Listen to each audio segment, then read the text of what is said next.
നമ്മൾ ഈ പറഞ്ഞ പോലെ പിന്നെ പേഴ്സണലായിട്ട് നമുക്ക് അവിടെ ഉണ്ടായ നിങ്ങൾ ക്യാമറയിൽ കാണാത്ത ഒരു രൂപവും ഒരു സ്വഭാവവും അവനുണ്ട്. അത് നമ്മളവിടെ വീട്ടിൽ താമസിക്കുന്നവർക്ക് മാത്രമേ അറിയൂ. അതായത് അവിടെ രണ്ട് മെസ്സാണ് അവിടെ ഉണ്ടാവാറ്. അതായത് നമുക്ക് സാമ്പാറും അല്ലെങ്കിൽ രസവും ചോറും എന്തെങ്കിലും വറവോ അങ്ങനെ മുട്ട പൊരിച്ച അങ്ങനെ എന്തെങ്കിലും ഉണ്ടാവും.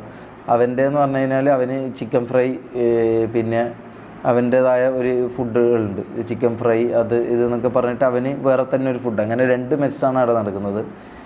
പിന്നെ ഈ പറഞ്ഞ പോലെ മമ്മൂ എന്ന് പറഞ്ഞ വ്യക്തിൻ്റെ വീട് ചോർന്ന് വിളിക്കാൻ തുടങ്ങിയിട്ട് ഇപ്പോൾ 2-2.5 വർഷമായിട്ട്. കഴിഞ്ഞ 2 മാസം മുമ്പ് പഞ്ചായത്താണ് ഇടപെട്ടിട്ട്, നിസ്സാര പൈസയാണ്, പഞ്ചായത്താണ് അത് മാറ്റി കൊടുത്തത്.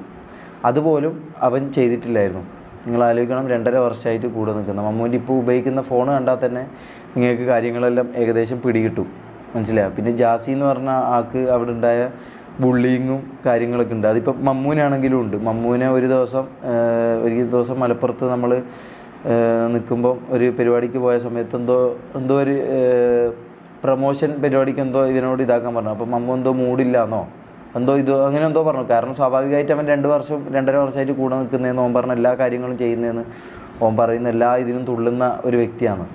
പക്ഷെ എന്നിട്ടും ഓന് എന്താ പറയുക, ഒരു 2 രൂപ ഓൻ്റെ കൈ കിട്ടാത്തതുകൊണ്ടുള്ള ഇതുകൊണ്ടായിരിക്കാം മോട്ടിവേഷൻ. ആരും അങ്ങനെ എന്താ പറയുക, 2-2.5 വർഷവും ഒരിക്കലും ഒരു കമ്പനിയിൽ ഇപ്പോൾ ശമ്പളം കിട്ടാതെ ആരും പണിയെടുക്കില്ല.